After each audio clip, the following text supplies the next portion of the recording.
Have you ever wondered how one missile can alter the course of events in the Red Sea?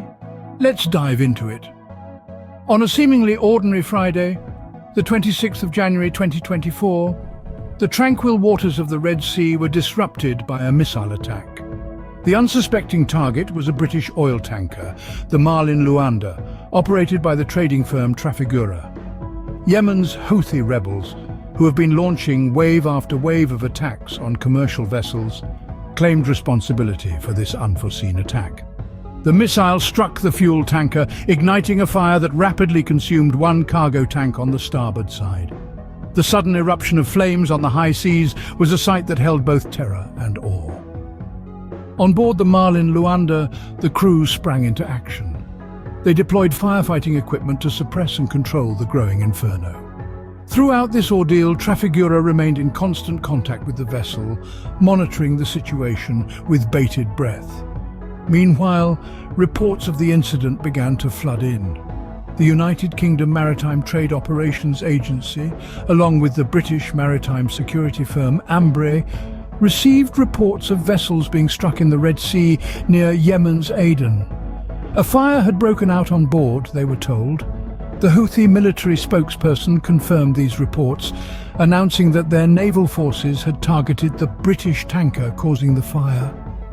Despite the chaos, the crew of the Marlin Luanda managed to keep their wits about them. Reports indicated that they were safe, even as the fire continued to rage on their vessel. The Marlin Luanda remained afloat, a testament to the resilience of its crew and the robustness of its structure. As the flames danced on the oil tanker, military ships in the region began their journey towards the distressed vessel. In the face of adversity, the strength of nations is tested. This incident was no exception.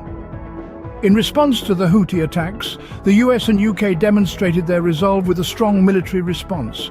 The two nations unleashed a carrier strike group, fighter jets, and a submarine packed with Tomahawk cruise missiles, showing that they were ready to defend their interests and international shipping lanes. The strikes targeted Houthi military installations in Yemen, responding to the rebels' attacks on commercial ships in the Red Sea. Over 100 precision-guided munitions were used on more than 60 Houthi targets.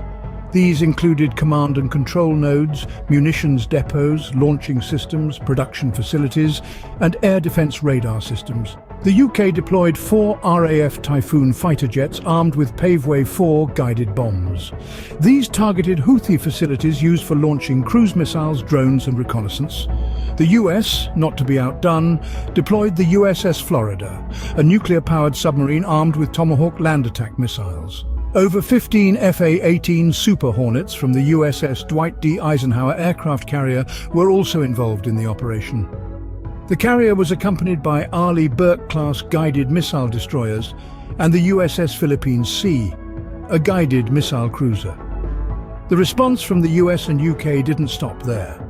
The US military changed tactics and began conducting preemptive strikes against the rebels. This new approach was in response to Houthi attempts to target commercial shipping. The US Navy managed to shoot down 2 anti-ship ballistic missiles fired by the Houthis at a US-owned container ship. A third missile landed in the water. This marked the Houthis' first confirmed missile launch in nearly a week. The US forces were consistently destroying their missiles before they could be launched. Since then, the US has carried out at least 4 rounds of preemptive strikes against Houthi anti-ship missiles aimed at key shipping routes. The US military's preemptive strikes represented a notable shift in tactics since they first opted to strike the rebels alongside British forces. The US assesses that it has destroyed or degraded numerous Houthi missile launch and deployment facilities, missiles, and other capabilities.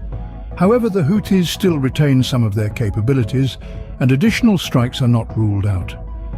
The goal of the US military is to ensure the safety and security of international shipping in the Red Sea.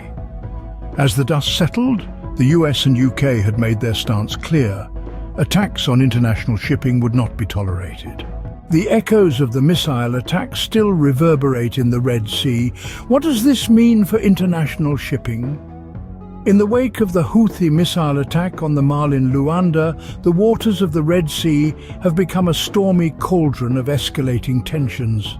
The incident has sparked a fire not only on the deck of a British oil tanker, but also in the hearts of international shipping companies.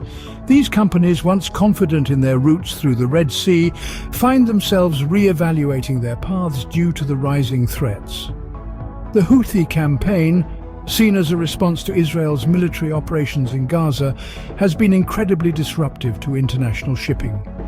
Since the 19th of November, the Iran-aligned Houthi militants have launched wave after wave of exploding drones and missiles at commercial vessels.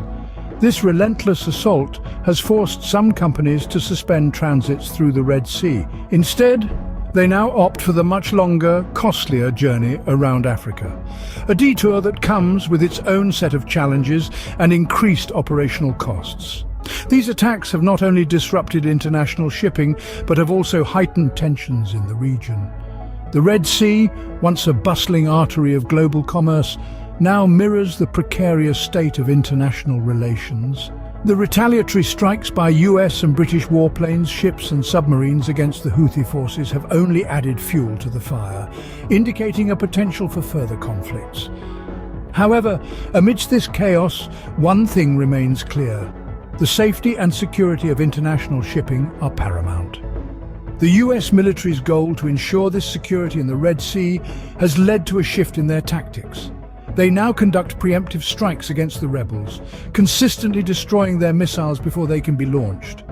This new strategy, along with the active involvement of warships from the coalition, serves as a beacon of hope for the international shipping companies navigating these troubled waters.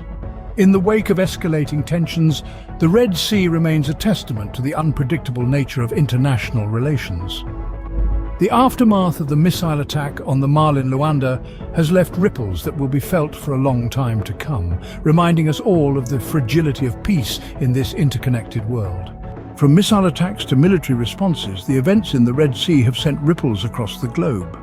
Yemen's Houthi rebels have escalated tensions in the region, with their missiles striking the British oil tanker Mall in Luanda, causing a fire and prompting immediate action.